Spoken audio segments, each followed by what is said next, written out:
Je t'invite, je t'invite, je t'invite, je t'invite. Oui, toi mon frère, je t'invite. Oh oui, toi ma soeur, je t'invite. Toi qui as des problèmes, je t'invite. Toi qui es malade, je t'invite. Toi qui pratiques la sorcellerie, je t'invite. Toi qui pratiques la divination, je t'invite. Oh, je t'invite, je t'invite, je t'invite à recevoir Jésus. Jésus quitta la Judée et repartit pour la Galilée. Or, il fallait qu'il traverse la Samarie. Il arriva donc dans une ville de Samarie nommée Sychar, près du champ de Jacob que Jacob avait donné à Joseph son fils. Là se trouvait le puits de Jacob. Jésus, fatigué du voyage, était assis au bord du puits. C'était environ la 6e heure. Une femme de Samarie vint puiser de l'eau. Jésus lui dit, donne-moi à boire. Car ses disciples étaient allés à la ville pour acheter des vivres. La femme samaritaine lui dit, comment toi qui es juif, me demandes-tu à boire, à moi qui suis une femme samaritaine? Je suis dans la version Thomson. Les Juifs, en effet, n'ont pas de relation avec les Samaritains. Jésus lui répondit, si tu connaissais le don de Dieu, si tu connaissais également celui qui te demande, qui te dit donne-moi à boire, c'est toi qui lui aurais demandé à boire. Il t'aurait donné de l'eau vive. Seigneur, lui dit-elle, tu n'as rien pour puiser et le puits est profond. D'où aurais-tu donc cette eau vive? Es-tu plus grand que notre père Jacob qui nous a donné ce puits et qui en a bu lui-même ainsi que ses fils et ses troupeaux? Jésus lui répondit, quiconque boit de cette eau aura encore soif.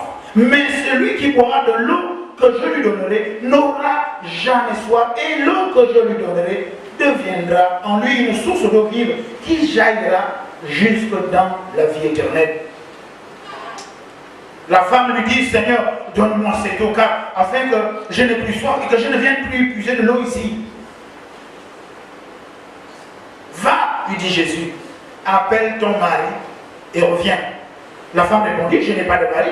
Jésus lui dit, tu as bien fait de dire, je n'ai pas de mari, car tu as eu 5 maris et celui que tu as maintenant n'est pas ton mari. En cela, tu dis vrai. Seigneur, me dit la femme, je vois que tu es prophète. Nos pères m'ont adoré sur cette montagne et vous dites, vous, que l'endroit où il faut adorer, ce n'est pas à Jérusalem. Femme, lui dit Jésus, crois-tu, l'heure vient où ce sera ni sur cette montagne, ni à Jérusalem que vous adorez leur Père. Mais vous adorez ce que vous ne connaissez pas. Nous adorons ce que nous connaissons car le salut vient des Juifs. Mais l'heure vient, et c'est maintenant où les vrais adorateurs adoreront le Père en esprit, en vérité, car ce sont de tels adorateurs que le Père cherche. Dieu est esprit et il faut que ceux qui l'adorent en esprit, en vérité. La femme lui dit, je sais que le Messie viendra, celui qu'on appelle Christ. Quand il sera venu, il nous annoncera tout. Verset 26 de Jean 4. Voilà la déclaration que nous allons partager ce matin. Jésus lui dit, je le suis, moi qui te parle. Je suis le Messie, moi qui te parle. Alors arrivèrent ses disciples qui furent étonnés de ce qu'il parlait avec une femme. Toutefois, aucun ne dit, que demandes-tu ou de quoi avez-vous parlé? La femme laissa donc tomber sa couche et s'en alla en ville et dit aux gens, venez voir un homme qui m'a dit tout ce que j'ai fait. Ne serait-ce pas le Christ? Ils sortirent de la ville et vinrent vers lui. Pendant ce temps, les disciples prièrent en disant, Rabbi, mange, mange. Il dit, j'ai à manger une nourriture que vous ne connaissez pas. Alléluia. Nous connaissons cette histoire. Bonjour. Bonjour. Que la paix soit avec vous. Amen. Bienvenue à ce culte dominical, à la maison de prière de votre pasteur, et la bergère Saint-Élia, nous allons parler ce matin d'une doctrine particulière. Reconnaître le don de Dieu. Reconnaître le don de Dieu. Je vais dire ça différemment. Rencontrer Jésus. Amen. Connaître Jésus. Amen. Après cet enseignement, vous saurez quand vous parlerez avec un chrétien qu'il a rencontré Jésus ou pas. Amen. On peut être chrétien, mais sans connaître qui est Jésus. Amen. Elle était juive. Or, le salut vient des Juifs. Elle a parlé avec Jésus. Elle ne savait pas que c'était Christ. Beaucoup de chrétiens avec nous, autour de nous, sans le savoir. Ils ont donné leur vie à Jésus sans connaître Jésus. Sans parler. Ils parlent même avec lui, mais sans savoir que c'est Jésus. Amen. Beaucoup parlent avec leur pasteur sans savoir que Jésus est en terre. Beaucoup entre nous parlent. Nous parlons ensemble sans savoir que Christ tabernacle dans certaines personnes. Alléluia. Parce que nous allons montrer avec la parole de Dieu que celui qui rencontre Jésus, celui qui a parlé à Jésus, qui a reconnu le don de Dieu, celui-là va vite, il laisse tomber sa cruche. Il va appeler les autres, venez où j'ai rencontré Jésus. Venez où je connais Jésus. Amen. Venez où je sais où il est. Amen. Venez où il est au bord du puits. Venez, il est à tel endroit. Amen. Si vous venez toujours seul à l'église, je vais vous choquer tout de suite. Vous n'avez jamais rencontré le don de Dieu. Amen. Si depuis quelque temps, vous êtes toujours seul à l'église à venir sans inviter vos voisins, vos parents, amis et connaissances qui ne sont pas dans des églises, je ne parle pas d'inviter les gens qui sont déjà dans les églises, je parle de ceux qui sont à la maison, vous partez de chez vous, d'autres laissent même les parents à la maison et ils ne les amènent pas à l'église. C'est que vous n'avez jamais, vous avez donné votre vie à Jésus, vous avez confessé Jésus, n'est-ce pas? Mais vous ne le connaissez pas, vous ne l'avez pas rencontré personnellement. Vous n'avez pas parlé avec lui. Oui, vous êtes à l'église, vous êtes chrétien, mais vous ne connaissez pas le don de Dieu. Parce que celui qui connaît le don de Dieu va laisser tomber son orgueil, va laisser tomber sa vanité. Celui qui connaît Jésus, qui connaît le don de Dieu, va devenir comme nous autres, on est déjà morts. Tout ce que nous avons est pour Dieu. Alléluia. Amen. Amen. Amen. Chante. Vous avez donné votre vie à Jésus, c'est vrai. Vous chantez, oh, le Seigneur me vient de l'éternel. Il commence, oh, la terre, oh, le ciel, oh, la maison, oh, les chaussures, oh, quelle belle perruque. Merci Jésus, oh. Mais est-ce que tu le connais? Le meilleur des coiffeurs, celui qui rend les chevelus chauds. Attendez-vous, il n'y a pas d'accusation ici. Quand vous avez rencontré Jésus, parlé avec Jésus, vous ne pouvez pas accuser les autres de péché. Parce que vous vous l'avez montré avec la parole de Dieu. Jésus ne s'intéressait pas. Jésus voulait d'abord que cette femme connaisse qui est le don de Dieu avant de s'occuper de sa vie pourrie. Elle a eu 5 maris. Une voleuse de mari.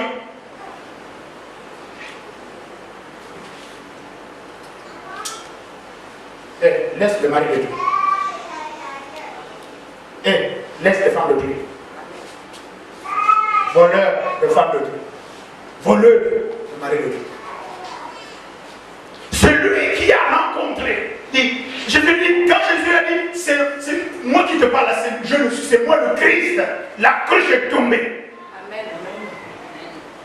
Il dit, la fornication tombe. Amen. Quelqu'un peut dire ça.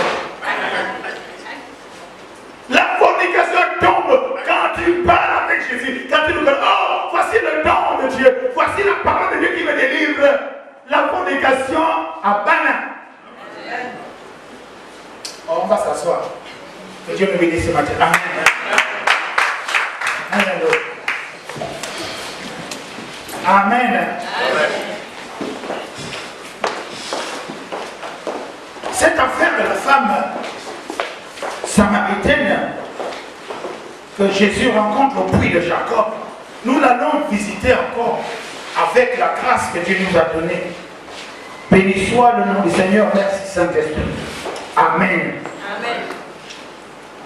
La Bible nous dit que, à partir du verset 3 de Jean, chapitre 4. Jésus quitta la Judée maintenant pour aller en Galilée. Là-bas, il a fait beaucoup de miracles. Alléluia. Il arrive, parce que la parole de Dieu est esprit et vie, cette doctrine reconnaît que le don de Dieu. Bien rencontrer Jésus, rencontrer le don de Dieu. Celui qui rencontre le don de Dieu, celui qui devient un don de Dieu, qui devient une sorte de vie, finit par quitter ses retranchements, finit par quitter son, on va dire sa belle maison, sa qualité, sa belle vie, pour pouvoir aller vers les autres. Oui, ce matin, la Bible nous dit qu'il quitta la Judée pour aller en Galilée. Or, il fallait qu'il traverse la Samarie. Est-ce que depuis que tu es en Christ, tu as déjà senti le besoin obligataire de dire il faut que j'aille chercher mon frère pour l'amener à l'église, il faut que j'aille chercher ma soeur, je dois aller chercher ma mère pour l'amener à l'église, je dois aller chercher ma famille, même si on me met le couteau à la gorge, je m'en vais tous les dimanches ou tous les jours aller les importuner. Comme il fallait, l'obligation pour Jésus, il y avait quelqu'un à sauver là-bas en Galilée, il y a quelqu'un à sauver dans ta famille, il y a quelqu'un à sauver dans ton entreprise, il y a quelqu'un à sauver parmi tes amis, il y a quelqu'un à sauver dans ton quartier, dans ton village, dans ton environnement, il y a quelqu'un à sauver dans toutes les personnes que tu connais, il y a quelqu'un à sauver ton fornicateur. Amen. Il y a quelqu'un à sauver ta fornicatrice. Amen. Il y a des gens à sauver tes nombreuses copines. Amen. Il y a quelqu'un à sauver, oui, ma fille, tu peux gratter le visage. Tes nombreux dragueurs, il faut les sauver. Amen. Tu crois que qu'on vient te draguer pour te draguer, mais Dieu les envoie te draguer pour que tu les sauves. Tu deviennes, il fallait que cet homme-là te drague. Il fallait que cette femme-là te séduise. Comme il fallait que tu rencontres cet homme-là pour que tu l'amènes à l'église. Cet homme-là qui te fait tant de bien, mais sans que toi tu lui fais de bien, en ce sens que tu dois devenir pour lui ou pour elle une source d'eau vive. Est-ce que tu penses à tout moment, à chaque instant, que la personne en face de toi doit être sauvée? Personne ne répond. Alléluia. Est-ce que nous allons aller plus loin? La personne à qui tu as fait l'enfant là, est-ce que tu t'inquiètes du fait que cette personne connaisse Jésus réellement, le don de Dieu, qu'elle connaît le don de Dieu? Ou bien tu vas lui bombarder un deuxième enfant? Amen. La Bible dit que il fallait qu'il traverse la Samarie. Dans notre vie chrétienne, nous avons des obligations. Il faut que tu amènes quelqu'un de l'église. Il faut qu'une âme soit sauvée par toi. Amen. Au moins une âme. Au moins avec une âme par mois. Je ne veux pas dire par semaine. Une âme amène quelqu'un de l'église une fois par mois. Et veille à ce que vous demeurez dans cette église. Sinon, il n'y aurait pas de malgré cette affaire de corona ou colonel. Mais je vous assure que Jésus continue à sauver. Puisqu'en semaine, on reçoit même plus que. On reçoit plus que vous êtes là. Alléluia. Il faut absolument que l'intègre cela. Il faut que tu deviennes, on va dire, une source de vie, une source de bénédiction pour les autres. Tu deviennes la porte de la bénédiction, la porte des brebis. Tu deviens la porte du ciel. Tu deviens comme Jésus en toi. Parce que quand tu as rencontré Jésus, tu n'as que ça en tête. Faire quelque chose pour l'œuvre de Dieu. Faire quelque chose pour le pasteur. Faire quelque chose pour l'œuvre de Dieu. Faire quelque chose pour l'église. Dis Amen bien. Amen. La Bible déclare que voilà. Il arrive dans une ville, Samarie, qu'on appelle Sicha, près du champ que Jacob avait donné à Joseph, son fils. À un moment donné, Dieu a fait que tu arrives ici, au ministère Colonne de fait de nuit, à la maison de prière, à l'église au 4 de Libre Vinzen ici. Beaucoup de choses, beaucoup de vies ont changé ici. Le pasteur Saint-Élie a changé la vie de beaucoup de personnes ici. Amen. Je ne parle même pas de moi, je suis déjà mort. Ici, dans cette église, on change la vie des gens. Amen. On change même l'esprit des gens. Oui, on te donne l'esprit charnel pour avoir un esprit spirituel. Amen. Un jour, je crois une famille était venue ici pour m'assaillir. Dit, pasteur, vous avez changé l'esprit. C'était un fils. Hein. Vous avez changé l'esprit de mon enfant, ça ne va plus. Est-ce que vous avouez ça? J'ai dit non seulement j'avoue, mais je confirme. Ici, on est là pour changer les esprits des gens. Oh, mais il n'est plus normal. J'ai dit non, juste, mais maintenant, vous, par rapport à lui, vous n'êtes plus normaux. Lui, il est le Saint-Esprit de Dieu. Quand il arrive, il commence à parler là, parce qu'il ne savait pas que l'Esprit était encore sur mon prophète. J'avais envoyé mon petit frère, le prophète Jacob. Il dit, donne-moi la main. J'ai dit, je te fais apôtre. Va seulement là. Quand il arrive là-bas, il me pose la main. L'enfant de tout le monde, c'est eux maintenant qui commençaient à s'agiter. Je dis, non, ramène-les. Alléluia. Nous changeons la vie des gens ici. Ça n'a rien à voir. Ce que vous voyez, la vie de Dieu n'est pas à voir comme ça. La vie de Dieu est une vie qui se vit d'abord individuellement et puis on a envie de la partager avec les autres. Et nous l'avons montré avec la parole de Dieu. Là se trouvait le puits de Jacob. Alléluia. Le Dieu d'Abraham, d'Isaac et de Jacob. C'est le Dieu de Jésus-Christ. N'est-ce pas, non? C'est Jésus. Ok? Le ministère qu'on a de faire de mieux, c'est le ministère de Jésus-Christ. La maison de prière, c'est le puits de Jésus-Christ. C'est là que les gens viennent pour boire de l'eau vive. Ils viennent pour être délivrés. Ils viennent pour être bénis. Ils viennent pour recevoir l'enseignement de la doctrine. Tout le monde n'est plus ici pour vous évangéliser. N'est-ce pas? On vous dit les mécanismes de la bénédiction. Dieu, par sa grâce, vous a certainement évangélisé par quelqu'un et vous êtes venus au puits qu'on appelle la maison de prière pour recevoir maintenant l'enseignement. Cette femme-là, elle était déjà juive, histoire de dire qu'elle était chrétienne. C'est une façon de dire, n'est-ce pas? Mais le temps qu'elle a eu, l'enseignement qu'elle a eu avec Jésus, a fait en sorte qu'elle devienne une évangéliste puissante, puisque tous les gens du pays sont venus maintenant à Jésus. Amen. Continuons cette histoire. Alléluia. Amen. Maintenant, c'est là. Il dit, là c'est le peuple de Jacob. Jésus, fatigué du voyage, était assis au bord du puits. Aïe, c'est là. S'il vous plaît, suivez-moi bien. Jésus, sur la terre, par son ministère terrestre, était 100% homme et 100% Dieu. Alléluia. La Bible déclare que la parole de Dieu, qui est Jésus, elle s'est faite chair. Elle est devenue humaine. N'est-ce pas? Cette parole s'est faite chair en Jésus-Christ. Donc, la chair se fatigue. N'est-ce pas? Or, la chair également peut être perdue. Mais la chair a faim. N'est-ce pas? Comme qui dirait un peu plus haut aussi, l'esprit aussi a faim et soif. Mais pas des mêmes choses. Parce qu'il est écrit, nous ne vivrons pas seulement de paroles, mais de toute de pain, mais de toute parole qui sort de la bouche de Dieu. Donc, l'esprit se nourrit de la parole, la chair se nourrit du pain. Dites Amen de Dieu.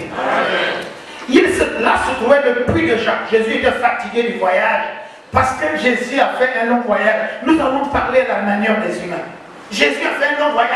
Il est parti du ciel pour venir sur la terre. Nous disons que les cieux sont très élevés, n'est-ce pas? Très éloignés. On ne peut pas savoir. Nous-mêmes, quand on envoie une fusée à la Lune, ça met des jours et des jours pour qu'on sache. C'est des milliers de kilomètres. Mais ce n'est pas là des cieux, la Lune là.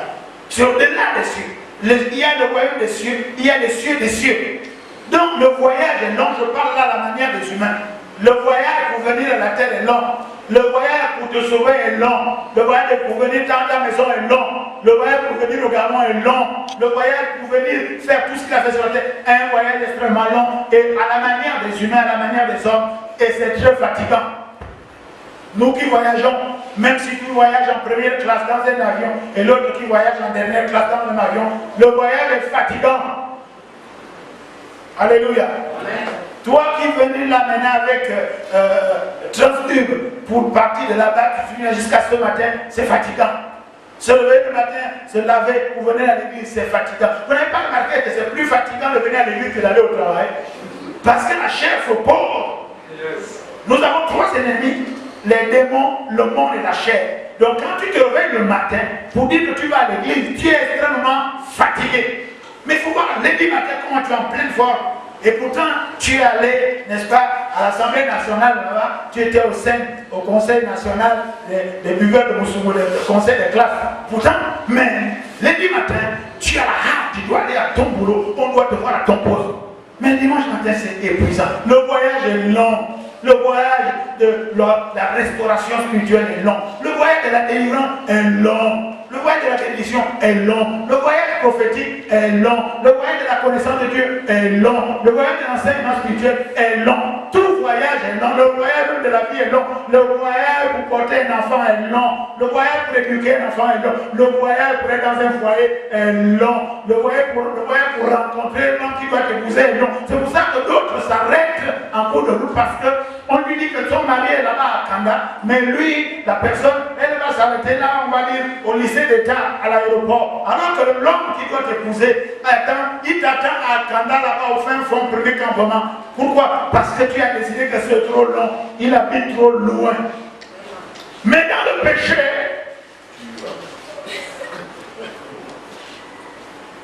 si ton gars habite au deuxième campement, tu es capable de violer le couvre-feu pour le couvrir de froid. Tu violes le couvre-feu pour le couvrir de l'eau de ta bénédiction. Alléluia. Comme il fallait, il faut absolument certaines choses. Il faut payer le prix pour certaines choses. Amen. Il faut payer le prix de la victoire. Yes. Un sportif n'est pas couronné s'il ne s'est pas entraîné violemment. Un militaire n'est pas couronné, on va dire, il n'est pas décoré si effectivement il n'a pas posé des actes de bravoure. Un enfant n'est pas diplômé si effectivement il n'a pas montré patte blanche quant à ses études. Est-ce que vous êtes avec moi? Mais les chrétiens ont refusé cela. Ils ne veulent pas payer le prix. Jésus-Christ s'est fait exploser à la croix. Il a fait le diable. Il a payé le prix afin que nous tous nous soyons sauvés. Alléluia. Les chrétiens ne veulent pas payer le prix. Tu ne sais pas que le mariage est un prix à payer? Oui. Oui. Même l'amitié simple, c'est un prix à payer. Ça veut dire quoi? Tu laisses ton indépendant. Tu laisses également tes raccourcis. Tu laisses également il y a les raccourcis. Tu laisses également tes souris courcis. Tu laisses tes lions courcis, tes crocodiles courcis. Tout ce que tu fais en tapinois en dessous est un pirate. Tous ces choses, tu dois les abandonner pour être maintenant quelqu'un qui est dans la lumière. Tu es, il faut et usage de faux. Tu dois maintenant être vrai, usage de vrai. Tu dois être dans la vérité. Jésus-Christ est le chemin, la vérité et la vie. C'est un prix à payer. Tu viens dans le mariage, mais tu entretiens des bastions pirates. Il y a des pirates dans ton cœur. Il y a des pirates dans, comme qui dirait un grand comédien, vous-même vous connaissez. Tu as des pirates où tu sais où les rencontrer. Le bastion veut dire avancer, pirate veut dire en bas. Il y a dans ta vie des bastions pirates. C'est-à-dire que dès que tu sors de l'église ici, tu rentres comme qui en tapinois. Est-ce que vous me voyez là? Vous me voyez encore là? Non, je deviens pirate. Pirate des cœurs, pirate des sentiments, pirate de la vie des autres. Arrêtez et faites-les débusquer les pirates. Il faut que vos parents connaissent avec qui vous êtes. Arrêtez avec les pirates des Caraïbes et les pirates d'Indiens, les pirates d'Arcana et d'Ovendo. Amen. Alléluia. Amen. Tous les pirates, revenez-les, soyez vrais. Il faut que tu sois vrai pour qu'on puisse t'épouser. On va parler comme moyen pour arriver dans les épousailles, pour qu'on t'épousaille. Combien de temps tu vas garder? Je connais ces choses. Alléluia. Je ne veux pas essayer de blanchir mon passé. Non, je veux effectivement témoigner parce qu'effectivement, j'étais le chef des pirates. Pas des Caraïbes, non, du Gabon. Donc je peux parler de ces choses. Je sais que ça avilit, ça salit, ça te retarde. Et ça broute, je parle de bon mot, ça broute ton énergie vitale. Quand tu arriveras à un certain âge, tu auras besoin de booster encore maintenant. Et heureusement que ceux qui se confient à l'Éternel renouvellent leur force. Ils sont comme des aigles qui prennent leur envol. Parce que si je n'étais pas en Christ, à mon âge, je serais déjà en crise dans certains domaines. Suivez ma pensée. Je passe au nom de Jésus. Amen. Amen. Là se trouvait le puits de Jacob. Là-ci se trouve le puits de Jésus. La vraie passion. Vous l'amour véritable. Vous avez soif de paix, mais venez au ministère Colonne de Feu de Nuit, à la maison de prière en Zane. Vous avez soif de bénédiction, mais venez. Pour qu'en retour, vous-même, vous deveniez maintenant une source de bénédiction. En fait, que vous, maintenant, en retour, vous donnez de l'eau aux autres. Vous donnez la parole de bénédiction. Vous donnez la délivrance, la grâce de Dieu. Vous donnez l'amour de Dieu. Oh, ils ne disent pas Amen. Mais vous allez dire Amen. N'oubliez pas, nous sommes dans la doctrine de rencontrer le don de Dieu. Alléluia. La Bible déclare que, écoutez, là se trouvait au bord. Jésus fatigué s'était assis au bord du puits. Mais bien aimé, s'il vous plaît, suivez-moi. Là, nous sommes dans le corps de l'enseignant. Qui peut s'asseoir au bord d'un puits? Vous savez que le puits au village est très important, non? Il est même interdit de s'asseoir dans l'environnement immédiat du puits. On nettoie tout autour du puits, n'est-ce pas, non? N'est-ce pas? Mais la Bible déclare.